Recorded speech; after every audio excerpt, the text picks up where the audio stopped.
Good morning, everyone. Thank you for joining today's EAC webinar. This is Cassie Stumo. I am the marketing specialist at EAC.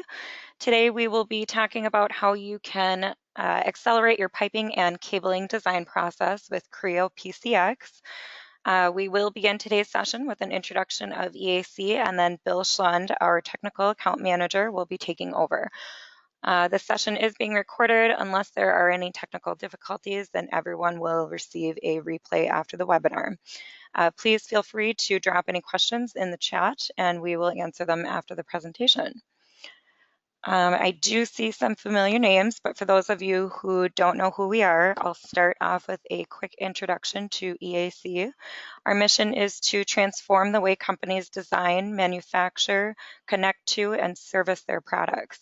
Our goal is to help companies bring their products to market with the right tools and resources to be successful. We have a range of products and services that we sell, including CAD, product lifecycle, and service lifecycle management software, as well as the Form 2 desktop 3D printer. We implement the Internet of Things and augmented reality into business strategies, offer help with design and engineering projects, and we offer training courses and webinars for continuous learning. We've partnered with PTC to deliver Creo as today's leading industry CAD software, and we are specifically focusing on PTC's Creo piping and cabling extension today. I'll pass it on to Bill to discuss how you can quickly and easily create piping and cabling systems throughout your design process. So Bill, I'll go ahead and make you presenter. All right, thank you. Good morning, good afternoon, everybody. I am Bill Schlund, and we'll be going through piping and cabling extension in Creo. They're similar in approaches, but they're also a little bit different. So I just wanted to do a couple flow charts to kind of show you where we're going to be going. I will be spending the huge majority of the time working with the software, but just to kind of set things up. In the electrical side, the cabling portion, I'm going to start out in schematics, so I'll make a wiring diagram. With the wiring diagram, I will then export out an XML file and read that into Creo. Creo is the 3D modeler. In that application, Creo cabling, I will be creating 3D cables and running those two connectors. And then the third step is creating a flattened harness. And usually this is used for documentation. So as in the lower right corner of the screen, you can see we have a flattened out harness. Now there's two ways of doing that. With the piping and cabling extension, it comes with schematics, with cabling, and with a cabling harness manufacturing package. Today I'm going to go off the board, not use that application, but another independent application for creating the drawing for the flattened harness to save time and to also show you something that's really, really cool. The other step that I'm going to go into after this is I'm going to go into piping. Again, as I mentioned before, it's similar but a little bit different. I'm going to start out in schematics, create a PNID, piping instrumentation diagram. An XML file will be created and sent into, this time, Creo piping. The pipes will then be created and we'll route those in 3D space, and then we can create a Creo drawing after that. There's also some abilities in piping to create tube bending information if you're using maybe hydraulic tubes or things like that. And for the piping instrumentation, you can also export out an isogen format, which is sort of an industry standard type drawing format for plant layout and things like that. But let's start working with the software, as I said we would. We're going to start out, like I said, with the electrical package. And so you notice here I have some wires, I have some connectors.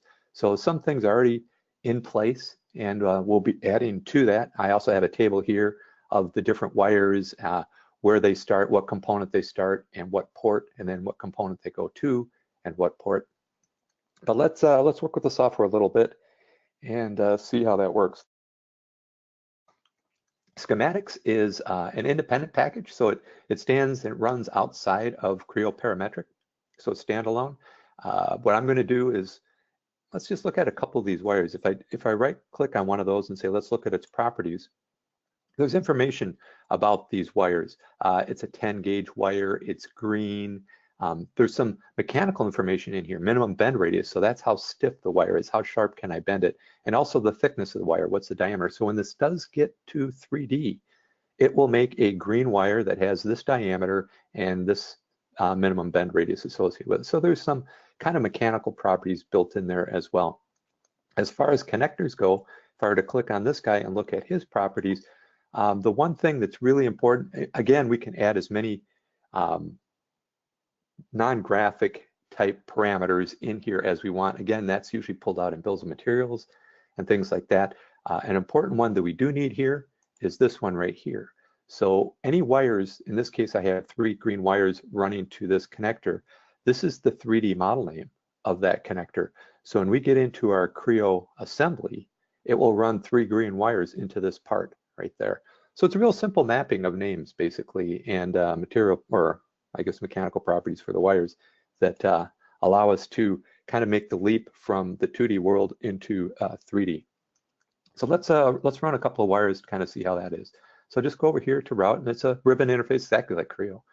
And we're going to go in and say, let's route a wire. And in this case, I'm going to go do it a couple different ways, not to confuse you, but to show you that there are a variety of different ways of doing things here. The first is, let's go in and say I want to run an orange 16 gauge wire. So this has already been predefined. It already has all the properties that an orange 16 gauge wire would have. And I'm pulling this out of our library. And we'll say, let's maybe just start. You'll notice that as I move my mouse close to a connector, it changes to an X, letting me know that I can connect a wire there. So I'm just going to come over and say, let's run our orange wire there. I could go back and say, let's go in again, and this time pull from our library maybe a green, in this case 16 gauge wire. I'll say, let's run maybe a wire here, and then another one, come down and connect maybe there. So pretty simple. You can imagine that if you are the type of company that has a lot of different wires, a lot of different colors, you're going to have a pretty extensive library of predefined wires. That's not necessarily the best way to approach things. There is a better way, and that's what I'm going to show you next. But if you just have, a fairly limited number of types of wires and various colors and that, you can predefine those obviously and put them in the library, and away you go. But let's add a component here. So I'm going to go back to our library and go under blocks, and we'll say let's add a fuel sensor. So we get a little preview of our component that's in our library, and we'll go and place that maybe right there. And again, when I'm placing it, I can magnify it, mirror it, rotate it, do all those kind of 2D things that you can do. So now we have our fuel sensor. I want to start running some wires. Now I'm going to run these wires a little bit differently, as I mentioned before, than when I did the first time. I'm not going to go to the library and pull out a predefined wire, but I'm going to grab this thing called an auto wire. And it's just a generic wire. It doesn't have a color associated with it, doesn't have any gauge associated with it or anything else. I'm going to say, let's just run a wire maybe from here over to this guy, over to here. Maybe connect this one up over here. So we'll just run a number of wires over to our fuel sensor. You'll notice that some of the wires are overlapping. One of the things that we can do is just come over here and say, just add some gaps in here. We could also have little kind of half circles over that. Depends how we want to display things. But you'll notice that if I pick on a wire and I look at its properties, there's nothing there, right? It's just a generic wire. But what I can do is apply a spreadsheet, right? So this is a CSV file. This is Excel. And I just put in all the different wires that we could potentially have, and I can apply those to this. So what I'm going to do is kind of grab all these wires and include this guy and say under properties, I can apply this all at once. We'll go to our Excel spreadsheet, and we'll go under gauge, filtered by gauge. Let's look at all our 10 gauge wires, and let's make them orange 10 gauge wires. So all this information about the wire, here's the minimum bend radius, the thickness, what units we're in, or anything else that we want to put in our spreadsheet, we can apply here. And all those properties get applied with that one click. You'll notice that they're all applied here. If we want to make the wire look orange, by default it's this black color. We could just go in and say, let's make the wire orange as well, and say okay. And you can see that they're all updated. If I go under, pick on one of these guys and go under the properties, we can see that it's an orange 10 gauge wire. So that's another way of doing it. That's really the preferred way, is kind of run a generic wire and then kind of throw a spreadsheet at it. Now, that was still a little picking that I had to go on. So I can create map keys, right? Little trail files that will replicate what I do. So I could pick on one of these wires and say, let's make it a green 10 gauge wire. And what that does is you can see it changes it to a green wire, right? So I can just go through, have a bunch of generic wires, and then just start throwing my map keys at them. Again, that was just going through the exact same picks I did before, going in, picking something out of the spreadsheet, and then changing the color. It's just doing it automatically for us. So let's take this information. We've got enough really right now. You notice our table hasn't updated yet. So I'm just going to go over and say update our table to include the new wires. Those have automatically been added. Now we have enough information to send to the 3D world. So to do that, I just go over here and I'm going to say, and this is where I create that XML file. You notice there's a variety of different types of formats, but for Creo cabling, it wants an XML. It's just a text file with all this connectivity information, you know, saying the fuel sensor has 4 orange wires running to it, and the wires have these names. We're going to flavor this for cabling, and we're just going to send out the current sheet that we have, and we'll give it a file. Let's just call it short for Monday, and we'll say, okay. So we've created an XML file, and that's what we're going to read into Creo cabling. So I'm going to close this guy out for now. And let's go into cabling. I'm going to call up our assembly. Here's the tracker with the connectors in it and a variety of different connectors here, but we're going to be running our wires in this particular assembly that we see here. We'll go under applications and go into cabling. This is where I would go in. I'm going to import in that XML file and then compare it. So I'm going to say, let's take a look at the XML file. It says, here are all the wires that you created in 2D. Here are their names in 3D. There are no wires yet, right? We haven't created any.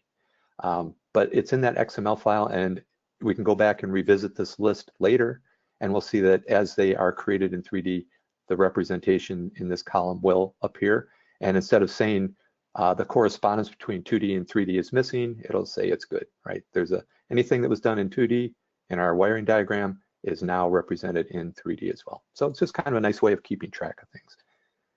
So let's go in and say that we want to run some of those wires. So I'm going to say, let's route some of those wires. And one of the first things it says is there are some logical references that haven't been designated. Basically, there are some connectors out there that I'm having problems with. Do you want to, and it says, do you want to fix those? I'll say yes. So we can take a look. We'll kind of zoom in over here. And here's a list of all our connectors. Here's their 2D name. Here's their 3D name. And this indicator saying designated means it found all of them, except for this guy. It says it's missing. So one of the connectors that's in the wiring diagram doesn't exist in 3D yet. Hence it's saying missing. So where does he go? I'm going to start, you notice it has the same name as all of these guys. So I'm going to start clicking on these guys. You notice it's highlighting right here, this one. And this one, then it's the next one, that one. So I'm thinking we need to put one right here. So I'm just going to say, let's go and assemble in that connector. And we'll just search for the name. That's the guy that we want. And we'll assemble them in right here. So it puts our connector in, which is good. And what we want to do also, I'm going to have to turn on coordinate systems. So one of the things, when it runs a wire in, it's going to run it into a coordinate system on a part, and it runs it down the z-axis. So I have to basically just say that z-axis on this coordinate system right here is what we want to run our wires down. And we can specify that we just want a single wire to only be able to run to it. We could say multiple wires. If there are multiple wires, do we want them to go in like a ribbon cable? We want them to be oriented flat, but we'll just say just round. So now everything is designated in our list. That means it knows all the connectors and it knows all the wires, so it knows how to run them all together. So I'll say good. So the binoculars that we see here allow us to look at that XML file. I'm going to say, let's open it up. Here's a list of all those wires that we created. And I'm going to say, let's grab all of them, move them over to the right, which means put them in 3D. And we'll say, let's make a simple route. So here it's running all the wires, but it knows where the wires start and where they end. And so it's just basically a spider web. All the wires are going from one component to the next, but we want them to follow kind of a logical path. You'll notice that we have some clips here. Obviously, we're going to want our wires to go through these clips. So I'm going to cancel out of this and basically specify what's called a network. And the network is basically the path that we want the wires to take. You notice that we do have some network representations here. I'm going to want the wires to be able to run from here. And you notice this network kind of goes in and then through the hole. I want it to kind of come down and through this clip. So I'm just going to say, let's just start connecting these up. So think of these kind of railroad tracks.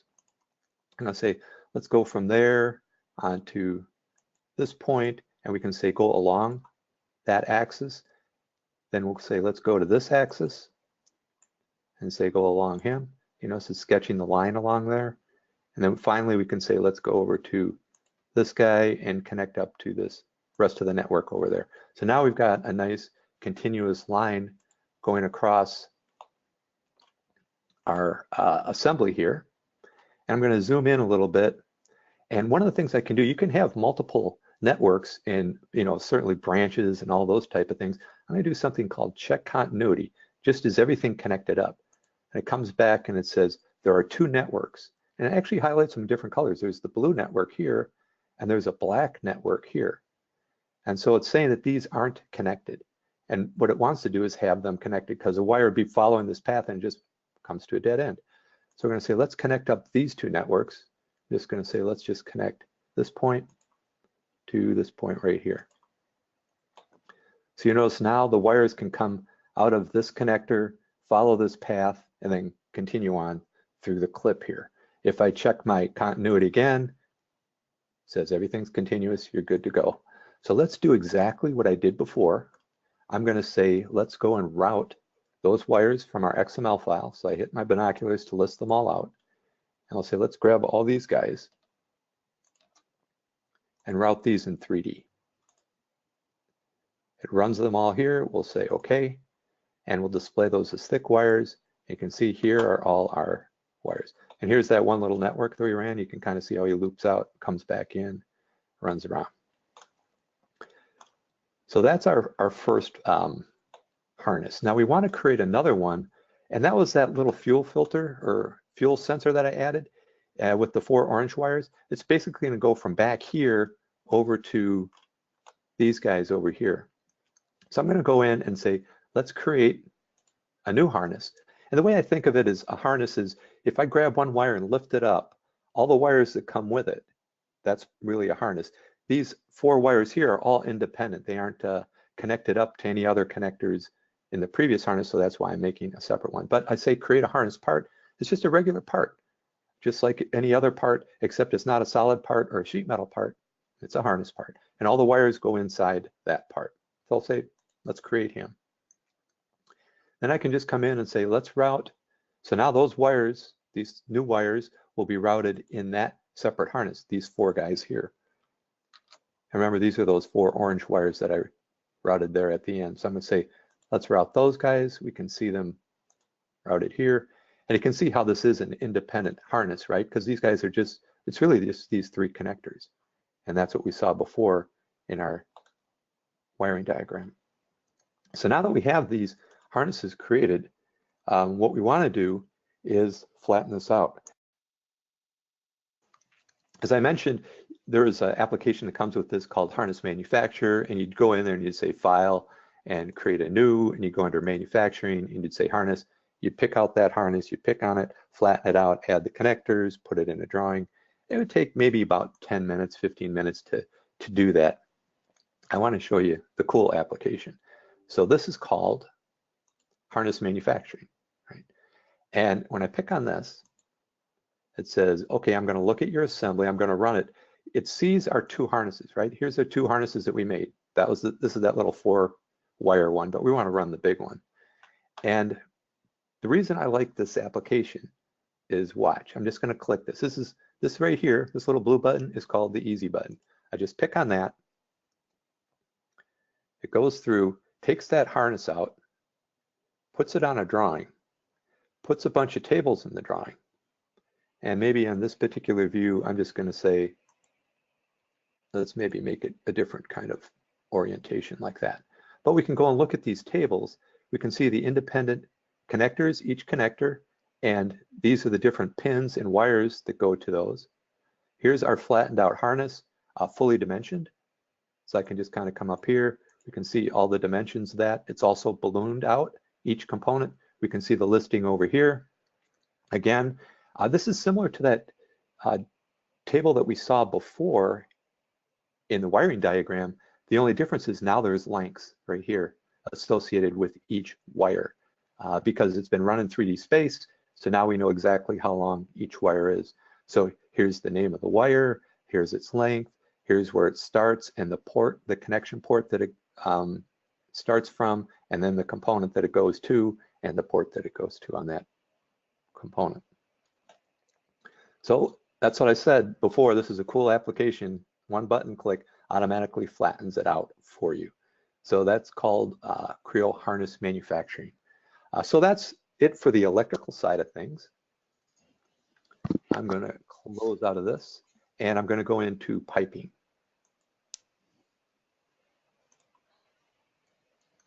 So for piping, I'm just going to open this up real quickly and say, let's call up a design here. So again, we're going to kind of pick up, this is a piping and instrumentation diagram. We can see that we have a number of different types of reducers, some gate valves, check valves, things like that. And so we have a series of it started and we're going to kind of finish this up. Same approach that we used in the electrical world, I'm going to use here. I'm going to go back to the library and say, in this case, we'll look at our pipe fittings. And what we have are kind of categorized or grouped in different ways. Some of them are flanged, some are soldered, some are screwed. We're going to go under welded type components, and we're going to put in a T. So we want to put in a T in one of the lines, and it's welded. So we'll take that. You notice that it can just branch in where we want in line. So we're putting it kind of in line here. So we've added our weld.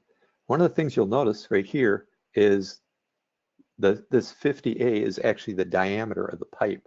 So we want to really make our T, and since it's 50 on both sides, we want to make our T have the properties associated, the size that would be appropriate. So we use the Excel spreadsheet approach. I just go in here and I just look at our list of available T's that we have. Here's one for 50 diameter pipe. And I say, okay, and now he's all correct. You notice that he also has a label. So these labels on these components can actually pull information out and display those. In this case, it's T number 1, and it's for 50 diameter pipe. So what we can do is start running a pipeline. So I'm going to go back to our library and just grab a pipeline out of here. I'm going to run it, let's say from this interconnect, and we'll run it over to our T. So if we look at the pipes here, we'll kind of zoom in a little bit. You notice that the diameter of this pipe is 80, then it goes through a reducer, goes down to 50. This pipe diameter is 25. Our pipe says nothing. It says, I don't know what I am. So we can assign a size to it. I'm going to do something a little bit different. For the size of our pipe, I'm going to say calculate out what you need to be. So I can give it a number, hard code in a number, but I'm going to say figure out what you need to be by what I connect you to.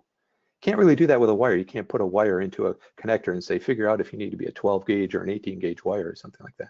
But you can with pipes. So it comes up with a size. It says I need to be 150. It's like, well, I connected you over here to a T that's 50. How are you getting 150?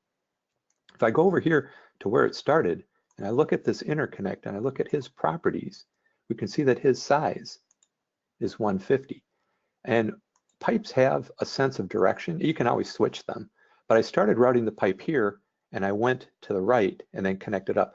So it starts farthest on the left over here and it looks at that guy first, and it says he's 150, so I'm going to be 150. If I would have started from the T and routed over this way to the left, then he would be a size 50. But now what I got to do is knock his size down from 150 eventually to the size of 50 so it can fit into this T connector that I have. I'm going to make use, again, I can go back to our catalog and go under blocks and find the correct fittings that I need. But what I'm going to do is make use of those map keys that I made before. So I could say, let's go in and get a reducer. I'll put one in maybe here, put one in over there. So we'll knock the pipe down in size a couple of times. And then let's go also to add in maybe a gate valve. I'll put one right here. And then we want to add a check valve as well. So I also have that. Now the check valve is going to be a little bit different. I'm not going to just branch in over here. I'm actually going to connect it to this pipe or to the end of our gate valve. So there won't be any distance of pipe between them. They're actually, and this will change the way that they connect to one another because they're flanged. It'll remove some of the gaskets and reattach them in an intelligent manner. What you're going to see when I click this is a little blue circle appear real quickly, just indicating back to me that they are connected together. It's real quick, but you saw the blue circle, hopefully. So now we have our gate valve, our check valve, but still, you notice that the pipes are all staying at 150. That's because I haven't assigned a property. I haven't said what kind of reducer is this. So that's what I'm going to do is I can come in and pick on this guy.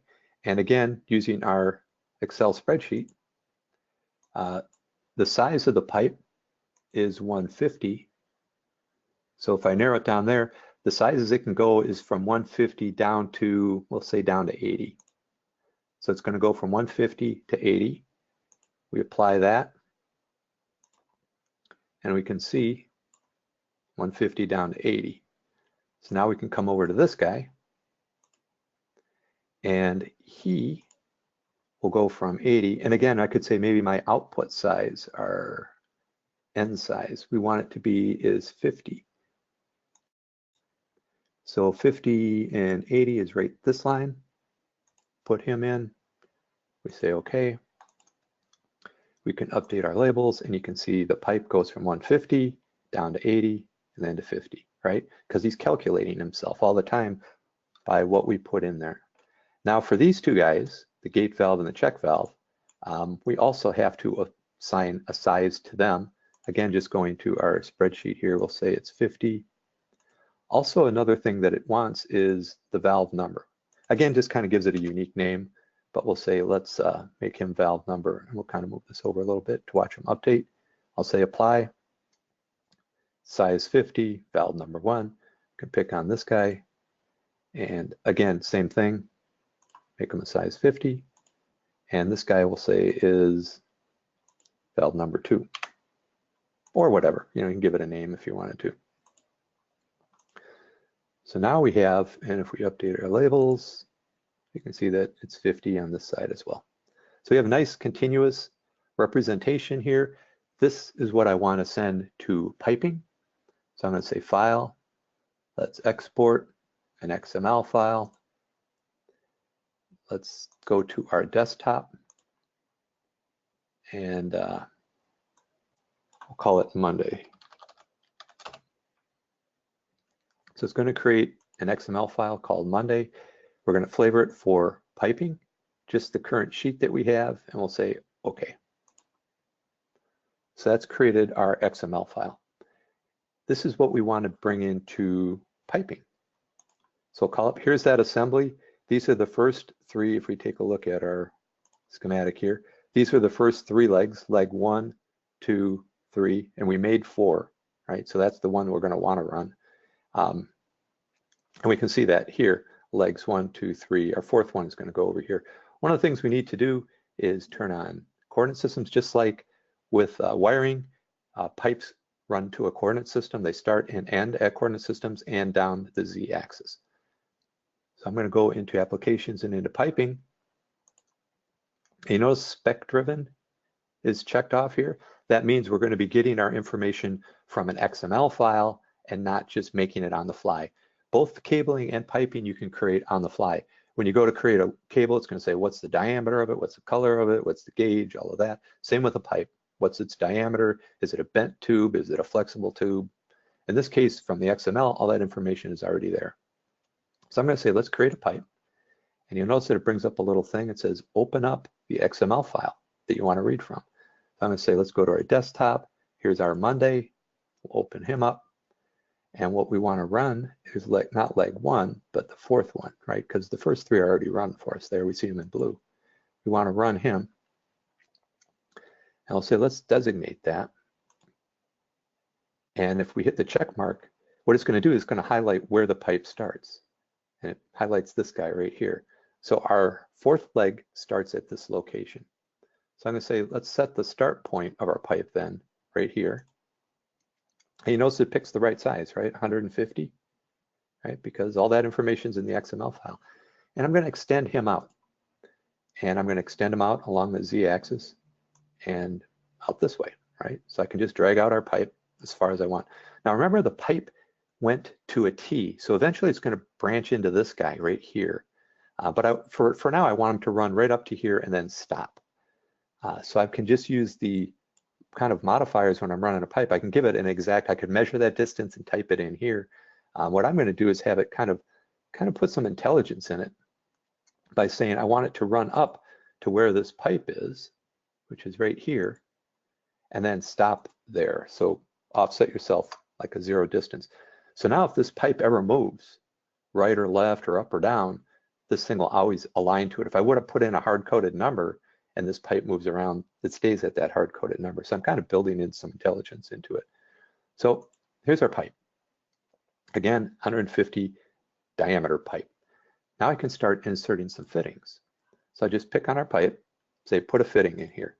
Since it's an XML file, it automatically, you notice different types of fittings it can put in. It automatically grabs this one because it's already spelled out in the XML file how big or what the fitting should be. And let's make this guy, let's move him out a little bit more.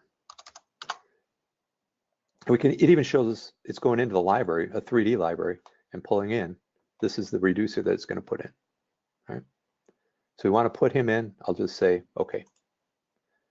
Puts in that reducer and then automatically necks the pipe down to that output size. So this is that 80 diameter that we saw before. I'm going to insert another fitting, maybe farther down the line.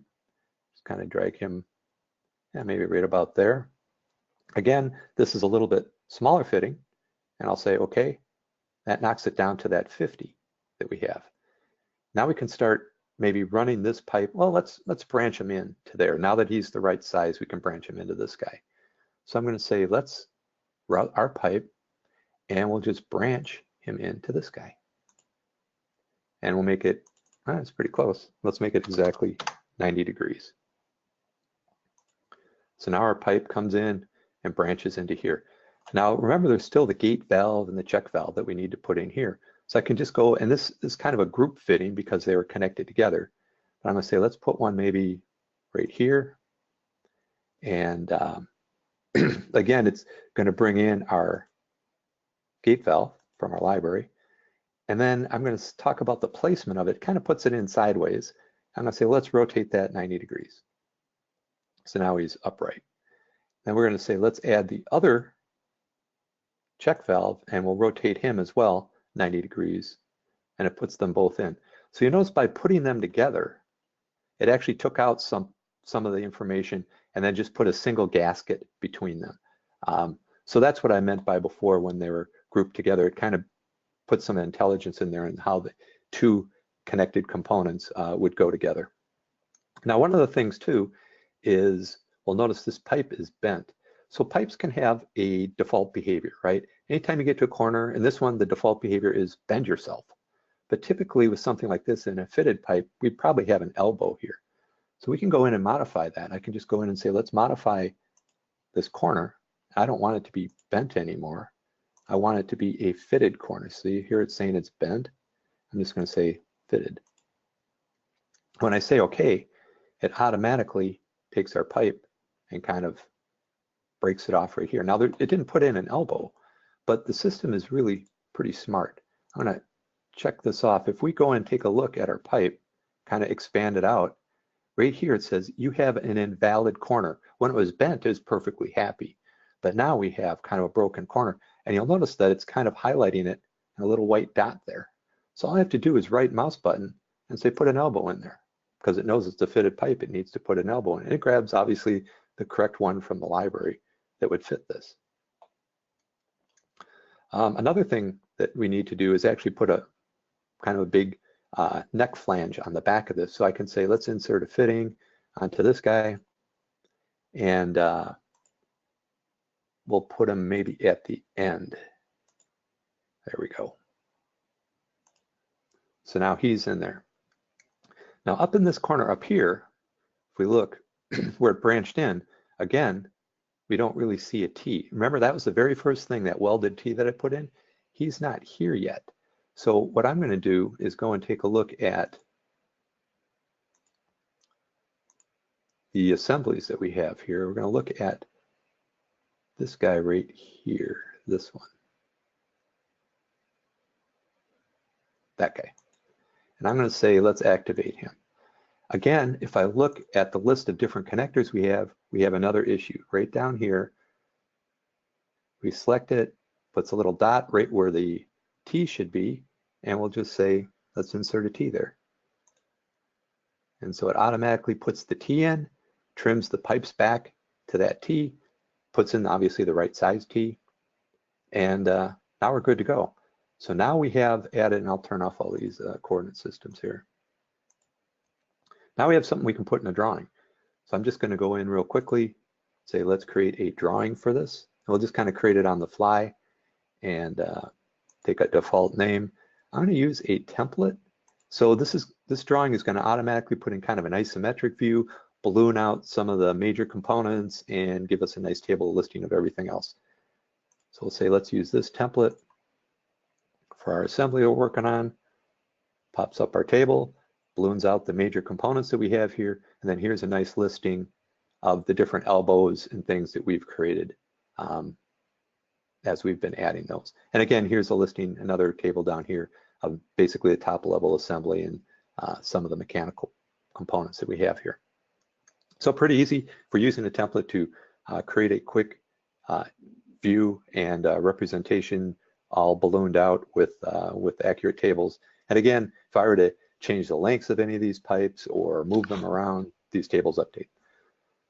So with that, I will open it up for questions and be more than happy to answer anything for anybody. Yeah, Bill, we've got a question in the queue. Someone's asking which libraries are included with this piping and cabling extension. Oh, that's a good question. So there's a number of libraries, as you saw. You know, we're pulling libraries out or pulling components out all over the place. So spec-driven has a library that comes with it. There's also just a fitting library that comes with Creo parametric. So you grab the fitting library for if you're going to run manual pipes. There is a connector library for 3D connectors. And then there's the library that we saw in schematics. And let me kind of move this guy up a little bit. If we go to the library here, this library is not only has piping information in it, this comes with schematics, but also electrical information as well. Now the question comes, you know, well, is it up-to-date library? Does it have my Tyco 1042 connector in it? No, it doesn't. It's a good generic approach to libraries. If you want a specific library, maybe a industry standard type library, there's a company that we work with called Virtual Interconnect. And they make a variety of industry standard, you know, the military and aerospace have their standards, automotive does, there's IEEE standards, here's piping and instrumentation libraries. So they have 2D and 3D libraries. These would be an additional cost item. But again, it's a low cost item because, you know, a lot of these libraries are just 2D components. Great company to work with though, to be able to get industry standard type components. And they can also create libraries for you should you choose to or desire to have that done for you. You can also go to the internet. I can go onto Molex or go to Tyco and download 3D connectors, and all I have to do is put a coordinate system on them, They're good to go. Same with piping. I could go to gates and pull off some different types of connectors there. So hopefully that answers your question.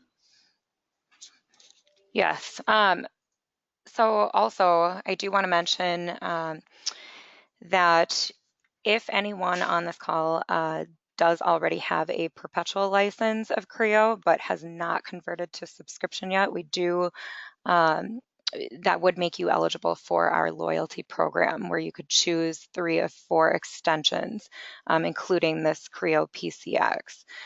The others are Creo Simulation, Creo AMX, which is the new Creo additive manufacturing extension, and then also the Creo ISDX, which is Creo's interactive surface design extension.